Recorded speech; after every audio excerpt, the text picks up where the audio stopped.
എല്ലാ കൂട്ടുകാർക്കും ഒരിക്കൽ കൂടി ആരുതി ക്രിയേഷൻസിലേക്ക് സ്വാഗതം. അപ്പോൾ കഴിഞ്ഞ എപ്പിസോഡുകളിൽ നമ്മൾ ക്രിസ്മസ് ബോട്ടിൽ ആർട്സ് കുറച്ച് കണ്ടു. ഇത് നമ്മൾ കാണാൻ പോകുന്നത് ക്രിസ്മസ് ഓർണമെൻറ്റ്സ് ആണ്. ഒരു 10ൽ കൂടുതൽ വെറൈറ്റീസ് ഞാൻ ഉണ്ടാക്കി വെച്ചിട്ടുണ്ട്. അപ്പോൾ ഓരോന്നോരോന്നായിട്ട് നമുക്ക് കണ്ടു തുടങ്ങാം. അപ്പോൾ നമ്മൾ തുടങ്ങുകയാണ്. അലുമിനിയം ഫോയിലാണ് ഇതിൻ്റെ എല്ലാത്തിൻ്റെയും കോമൺ ആയിട്ടുള്ള സംഭവം എന്ന് പറയുന്നത്. അപ്പോൾ അലുമിനിയം ഫോയിൽ എടുത്തിട്ട് നമ്മൾ ബോളാക്കുകയാണ്. ഇങ്ങനെ ഇത്രയും വലുപ്പത്തിലെടുത്തിട്ട് നമ്മൾ ഇതുപോലെ ചുരുട്ടി ബോളാക്കുകയാണ്. ഫസ്റ്റത്തേന്ന് പറഞ്ഞാൽ ചുമ്മാ ഇതുപോലെ നമ്മൾ ചുരുട്ടി എടുത്ത് ബോളാക്കിയിട്ട് ഒരു സിൽവർ ബോൾ, അതാണ് ഫസ്റ്റത്തെ ഓർണമെൻ്റ് എന്ന് പറയുന്നത്.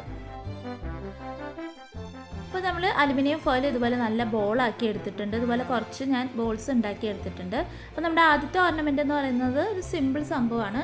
ഈ ബോളിനെ നന്നായിട്ട് ഇതുപോലെ ഇഞ്ചി ചതയ്ക്കുന്ന സംഭവം കൊണ്ടോ അല്ലെങ്കിൽ ചുറ്റി കൊണ്ടോ ഇടിച്ച്, അപ്പോൾ ആ ചുക്കി ചൊളിഞ്ഞിരിക്കുന്നതൊക്കെ കുറച്ച് ഭേദമായി നല്ല മയപ്പെട്ട് വരും. അതുപോലെ സാൻഡ് പേപ്പർ കൊണ്ടോ ഉറക്കും കൂടി ചെയ്താൽ കുറച്ചും കൂടി സ്മൂത്താവും.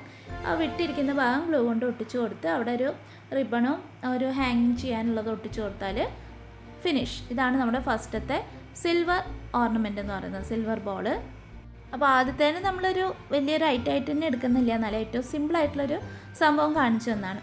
അടുത്തായിട്ട് ചെറിയ അലുമിനിയം ഫോയിലിൻ്റെ ഒരു പീസ് എടുത്തിട്ട് ഇതുപോലെ തന്നെ കുഞ്ഞു കുഞ്ഞു ബോൾസ് ഉണ്ടാക്കി വെക്കാൻ പോവാണ്. കുറേ കുഞ്ഞു കുഞ്ഞു ബോൾസ് ഉണ്ടാക്കി വെച്ചിട്ടുണ്ട്.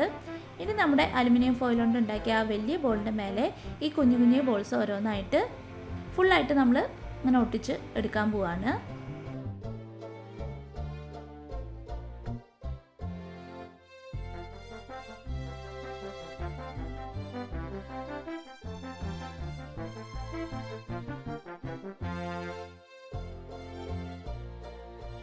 അപ്പോൾ നല്ല ഭംഗിയാണ് ഇങ്ങനെ കുഞ്ഞു കുഞ്ഞു ബോൾസ് ഇതിൻ്റെ ചുറ്റും ഇങ്ങനെ ഒട്ടിച്ച് കൊടുത്തിട്ടുള്ള ഈ നമ്മുടെ ഓർണമെൻറ്റ് കാണാനായിട്ട്. ലാസ്റ്റത്തെയും കൂടി നമ്മൾ ഒട്ടിച്ച് കൊടുക്കുകയാണ്. അപ്പോൾ ഫിനിഷ് ആയിട്ടുണ്ട്. ഇനി നമുക്ക് ചുമ്മാ അതുപോലെ ബോളായിട്ടും വയ്ക്കാം, അല്ലെങ്കിൽ ഹാങ് ചെയ്യാവുന്ന രീതിയിൽ ഹാങ്ങിങ്ങും അതുപോലെ റിബണൊക്കെ ആയിട്ട് ഒട്ടിച്ച് കൊടുത്തിട്ട് അങ്ങനെയും ആക്കാം. ഓക്കെ, അപ്പോൾ രണ്ടാമത്തെ കഴിഞ്ഞ് ഇനി മൂന്നാമത്തേലേക്ക് കിടക്കാം. അപ്പോൾ തേർഡ് വൺ എന്ന് പറയുന്നത് നമ്മുടെ അലുമിനിയം ഫോയിലിൻ്റെ ബോളിനെ നമ്മൾ മാസ്കിങ് ടേപ്പ് കൊണ്ട് ഇതുപോലെ ചുറ്റിയെടുക്കുകയാണ്. നന്നായിട്ട് കവർ ചെയ്ത് ഒട്ടിച്ച് കൊടുക്കുകയാണ്. അപ്പോൾ ഇതിൻ്റെ മേലെ നമുക്ക് കുറച്ച് കാര്യങ്ങളൊക്കെ സ്റ്റിക്ക് ചെയ്യേണ്ടതായിട്ടുണ്ട്. അപ്പോൾ നല്ല സ്മൂത്ത് സർഫസ് ആയിരിക്കുന്നതാണ് നല്ലത്. അതുകൊണ്ട് നമ്മൾ മാസ്കിങ് ടേപ്പ് കൊണ്ട് ഇതുപോലെ നന്നായിട്ട് കവർ ചെയ്തെടുത്തിട്ടുണ്ട്. ഇനി നമ്മളിതിൽ ഒട്ടിച്ചു കൊടുക്കാൻ പോകുന്നത് കൈപ്പക്കയുടെ കുരുക്കളാണ് മേലെ ഒട്ടിച്ചു കൊടുക്കാൻ പോകുന്നത്, ബിറ്റർ ഗാർഡ് സീഡ്സ്. അപ്പോൾ വൈറ്റ് ഗ്ലൂ അപ്ലൈ ചെയ്യുന്നതാണ് ഞാൻ കാണിക്കുന്നത്.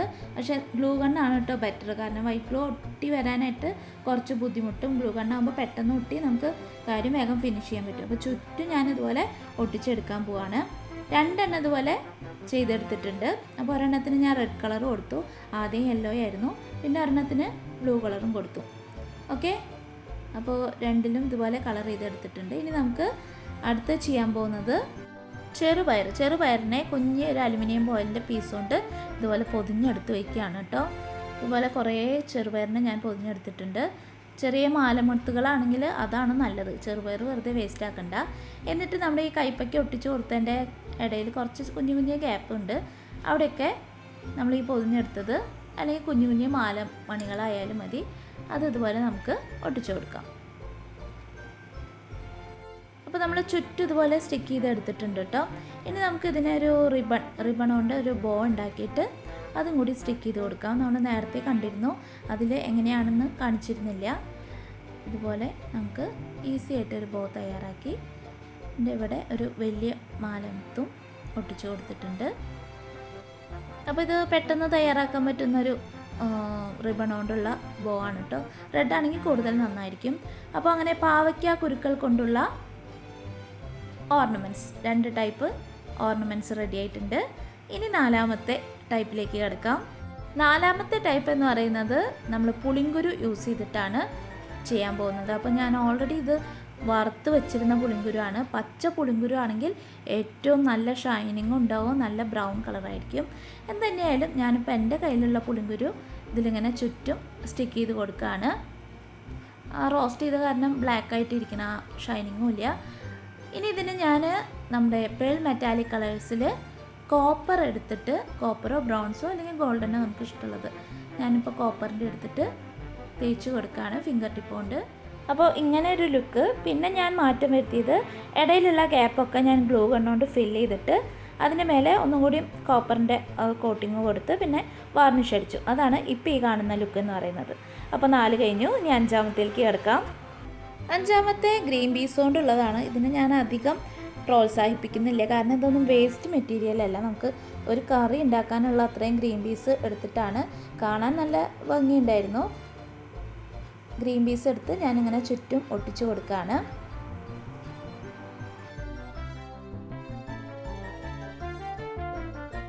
അപ്പോൾ ഇതിന് കളർ കൊടുത്തില്ലെങ്കിൽ ഇതിൻ്റെ നാച്ചുറൽ കളറിൽ തന്നെ കാണാൻ നല്ല ഭംഗിയുണ്ട്.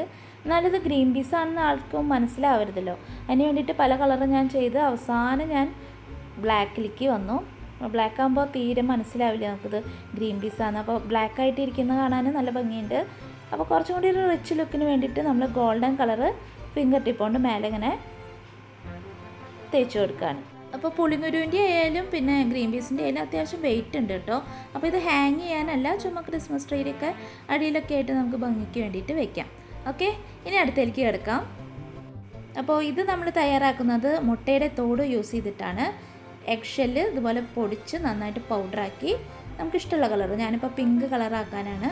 അപ്പോൾ പിങ്ക് നന്നായിട്ട് മിക്സ് ചെയ്തിട്ട് അലുമിനിയം ഫോയിലിൻ്റെ ബോള് ഇതുപോലെ നമ്മൾ മാസ്കിംഗ് ടേപ്പ് യൂസ് ചെയ്ത് നന്നായി ചുറ്റിയെടുത്തിട്ട് ഗ്ലൂ അപ്ലൈ ചെയ്ത് കൊടുക്കുക. ഒരു പിങ്ക് അല്ല കേട്ടോ, നമ്മൾ ഒരു മെറൂൺ കളറാണ് എഗ് ഷെൽ പൗഡറിൽ മിക്സ് ചെയ്തിട്ട് ഇതുപോലെ ഒരു ഡാർക്ക് പിങ്ക് കളറിൽ വന്നിട്ടുള്ളത്. ഗ്ലൂ അപ്ലൈ ചെയ്തിട്ട് നമ്മൾ ഈ എഗ് ഷെല്ലിൻ്റെ പൗഡർ, മുട്ടത്തോടിൻ്റെ പൗഡർ മേലെ ഇട്ട് കൊടുക്കുകയാണ്.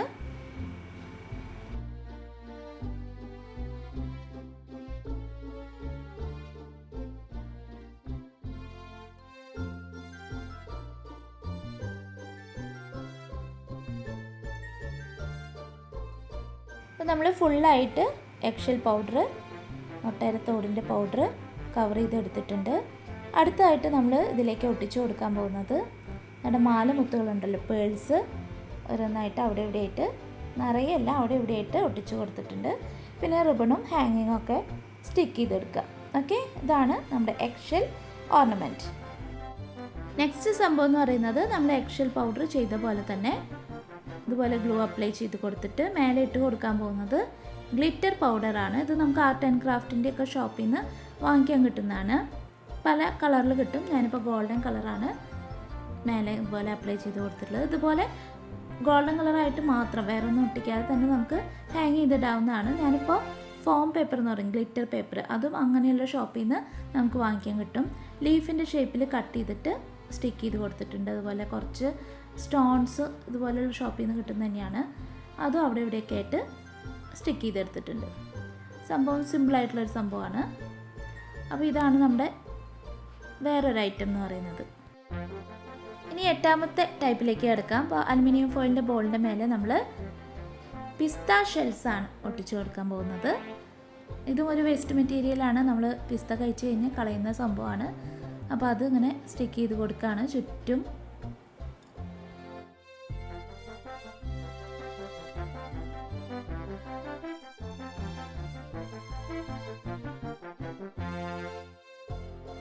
അപ്പോൾ നമ്മൾ ചുറ്റും ഒട്ടിച്ചെടുത്തിട്ടുണ്ട്.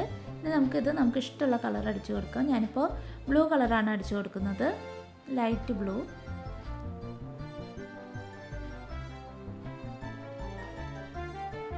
അതിനുശേഷം പെയിൻ്റൊക്കെ നന്നായിട്ട് ഉണങ്ങിയതിന് ശേഷം ഇടയിലുള്ള ഗ്യാപ്സ് ഉണ്ടല്ലോ, അതിൽ നമുക്ക് അതുപോലെ പേൾസും കൂടി ഒട്ടിച്ചു കൊടുക്കുക. അപ്പോൾ നല്ലൊരു അട്രാക്ഷൻ തോന്നും. അല്ലെങ്കിൽ പേൾസ് ഒന്നും ഇല്ലെങ്കിൽ ചുമ്മാ അതുപോലെ കളർ ചെയ്ത് വെച്ചാലും മതി.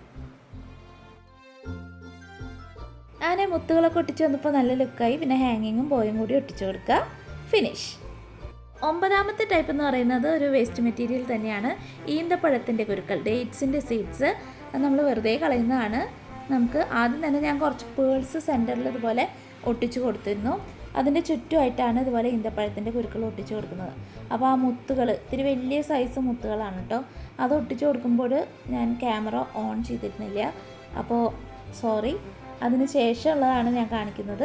ചുറ്റും ഇതുപോലെ ഈന്തപ്പഴത്തിൻ്റെ കുരുക്കൾ ഒട്ടിച്ചു കൊടുക്കുകയാണ്. അപ്പോൾ നമ്മൾ താഴെയുള്ള ഭാഗത്ത് ഒട്ടിച്ചു കൊടുക്കുന്നില്ല, ബോളിൻ്റെ ഒരു ഫ്ലവർ പോലെ അതുപോലെ നമ്മളാക്കി അവിടെ വയ്ക്കുകയാണ്. അടുത്തത് എന്ന് പറയുന്നത് നമ്മൾ പേൾസ് യൂസ് ചെയ്യുന്നില്ല, ഡേറ്റ്സിൻ്റെ സീഡ്സ് മാത്രം ഇതുപോലെ ഒട്ടിച്ചു കൊടുക്കുകയാണ്. ക്രിസ്മസിൻ്റെ ഒരു ഡെക്കറേഷൻ്റെ ഭാഗമായിട്ട് യൂസ് ചെയ്യുന്നതാണ് പൈൻ ട്രീസിൻ്റെ പൈൻ കോൺസ് എന്ന് പറയും. ഏകദേശം ആ ഒരു ലുക്കാണ് അത്. ഇതുപോലെ ഫ്ലവർ പോലെ ഇതുപോലെ വിരിഞ്ഞിരിക്കണ പോലെയല്ല, ഒരു കോൺ ഷേപ്പിൽ, പക്ഷേ ആ ഒരു ലുക്ക് ഉണ്ട് ഇതിന്. അപ്പോൾ ഡേറ്റ് സീഡ്സ് മാത്രം ആയിട്ടുള്ളതിന് ഞാൻ വേറെ പെയിൻ്റൊന്നും ചെയ്യുന്നില്ല, ജസ്റ്റ് ഒന്ന് വാർണിഷ് അടിച്ച് കൊടുക്കുന്നേ ഉള്ളൂ.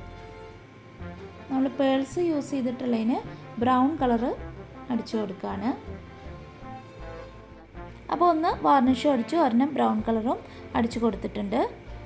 ഇനി നമ്മൾ ബ്രൗൺ കളർ അടിച്ചതിൻ്റെ മേലെ ഞാൻ ഗോൾഡൻ കളറ് അടിച്ചു കൊടുക്കുകയാണ്. അത് കഴിഞ്ഞ് അതിൻ്റെ മേലെ വാർണിഷും കൂടി അടിച്ചു കൊടുത്താൽ നല്ല ഷൈനിങ്ങും കൂടിയാവും. അപ്പോൾ ഇത് അടിപൊളിയായിട്ടുണ്ടല്ലേ. 10ാമത്തെ സംഭവം എന്ന് പറയുന്നത് നമ്മൾ ഇടിച്ച് റെഡിയാക്കിയ അലുമിനിയം ഫോയിലിൻ്റെ മേലെ ഇതുപോലെ സ്റ്റിക്കർ സ്റ്റോൺസൊക്കെ വാങ്ങിക്കാൻ കിട്ടും ഷോപ്പിൽ നിന്ന്. അതെടുത്തിട്ട് നമുക്ക് സ്റ്റിക്ക് ചെയ്ത് കൊടുക്കാം അവിടെ ഇവിടെയായിട്ട്. അപ്പോൾ അലുമിനിയം ഫോയിലിൻ്റെ ബോളിൻ്റെ മേലെ ഇതുപോലെ റെഡ് കളറാകുമ്പോൾ കാണാൻ നല്ല ഭംഗിയുണ്ടാവും. നല്ല ക്യൂട്ടായിട്ടുള്ള ഒരു ഓർണമെൻ്റ് ആയിട്ടുണ്ട്. സിമ്പിളാണ്, പക്ഷെ നല്ല ഭംഗിയുണ്ട്. ഇനി നമുക്ക് അലുമിനിയം ഫോയിലിൻ്റെ ഒരു ചെറിയ പീസ് എടുത്തിട്ട് ഇതുപോലെ ഹാങ്ങിങ് റെഡിയാക്കാം. ഒരു ത്രെഡ് പോലെ ആക്കിയിട്ട് ഉണ്ടാക്കിയതിന് ശേഷം കണ്ടോ, അതുപോലെ ത്രെഡ് പോലെ ആയിട്ടുണ്ട്. ഇനി ഇതൊരു ഫോം ഷീറ്റാണ്, അതായത് ഗ്ലിറ്റർ പേപ്പർ എന്ന് പറഞ്ഞല്ലോ, അതിൽ നിന്നൊരു ചെറിയ പീസ് ഇതുപോലെ കട്ട് ചെയ്തെടുത്തിട്ട് അതിലിതുപോലെ സ്റ്റിക്ക് ചെയ്ത് കൊടുത്ത് ഇത് റോൾ ചെയ്യുക. നമ്മുടെ ഫോം പേപ്പർ റോൾ ചെയ്യുക, നമ്മുടെ ആവശ്യത്തിന് റോൾ ചെയ്തിട്ട് ഇതുപോലെ സ്റ്റിക്ക് ചെയ്ത് കൊടുക്കുക. ഇങ്ങനെയാണ് ഹാങ്ങിങ് ഉണ്ടാക്കുന്നത്. ഇതുപോലെ അലുമിനിയം ഫോയിലിൻ്റെ ത്രെഡ് അല്ലെങ്കിൽ നമുക്ക് വേറെ നൂലായാലും മതി. ഓക്കെ, ഇത് എഗ് ഷെല്ല് നമ്മൾ ചെറിയ പീസസ് ആയിട്ട് കട്ട് ചെയ്തിട്ട് ഇതുപോലെ ഒട്ടിച്ചെടുത്തുള്ളതാണ് കേട്ടോ. അപ്പോൾ അതാണ് വേറൊരു ടൈപ്പ്, അത് വീഡിയോയിൽ ഞാൻ പിടിച്ചിരുന്നില്ല. അങ്ങനെ നമ്മുടെ എല്ലാ ഓർണമെൻറ്റ്സും ഞാനിങ്ങനെ നിരത്തി വയ്ക്കുന്നുണ്ട് ഇപ്പോൾ. അപ്പോൾ നമ്മുടെ വീഡിയോയിൽ ഇടയ്ക്കിടയ്ക്ക് ഔട്ട് ഓഫ് ഫോക്കസ് ആവുന്നുണ്ട്. ഞാൻ പലപ്പോഴും ഇത് ചെയ്തുകൊണ്ട് ഇങ്ങനെ പോവാണല്ലോ, അപ്പോൾ ഔട്ട് ഓഫ് ഫോക്കസ് ആവുന്നത് അങ്ങനെ ശ്രദ്ധിക്കാറില്ല. എഡിറ്റിങ്ങിൻ്റെ ടൈമിലാണ് ഇനി അത് ഞാൻ ശ്രദ്ധിക്കുന്നുണ്ട് കേട്ടോ. കഴിഞ്ഞ എപ്പിസോഡിൽ ഒരു ഫ്രണ്ട് നമ്മുടെ സൂചിപ്പിച്ചിരുന്നു. ഇനിയും കുറേ ഐഡിയാസൊക്കെ ഉണ്ട് കേട്ടോ. നമുക്ക് കടലപ്പരിപ്പ് വെച്ചിട്ട് ചെയ്യാം, ചെറുപയർ വെച്ചിട്ടൊക്കെ ചെയ്യാം. പക്ഷെ ഞാൻ അതിനെയൊന്നും അധികം പ്രോത്സാഹിപ്പിക്കുന്നില്ല, കാരണം അതൊരു വേസ്റ്റ് മെറ്റീരിയൽ അല്ലല്ലോ. അത് നമുക്ക് ഫുഡ് മെറ്റീരിയലാണ്. അത് വേസ്റ്റ് ആക്കുന്നതിനോട് താല്പര്യമില്ല. നമ്മൾ വേസ്റ്റാക്കി കളയുന്ന ഈ ഈന്തപ്പഴത്തിൻ്റെ കുരുവൊക്കെ വെച്ചിട്ടുള്ളത് കാണാൻ നല്ല ഭംഗിയുണ്ട്, പിസ്താഷ്യല്. അതൊക്കെ എല്ലാവരും ട്രൈ ചെയ്തിട്ട് അഭിപ്രായങ്ങൾ അറിയിക്കണം കേട്ടോ. ഓക്കെ, അപ്പോൾ ഇനിയും ക്രിസ്മസ് ഐറ്റംസ് കുറേ വരാനുണ്ട്. ക്രിസ്മസ് റീത്ത്, ക്രിസ്മസ് ട്രീ പോലെയുള്ള കാര്യങ്ങളായിട്ട് അടുത്ത എപ്പിസോഡുകളിൽ കാണാം. അതുവരെ നിങ്ങളോട് ബായ് പറഞ്ഞു പോകുന്നു. നിങ്ങളുടെ സ്വന്തം ശ്രുതി മകേഷ്.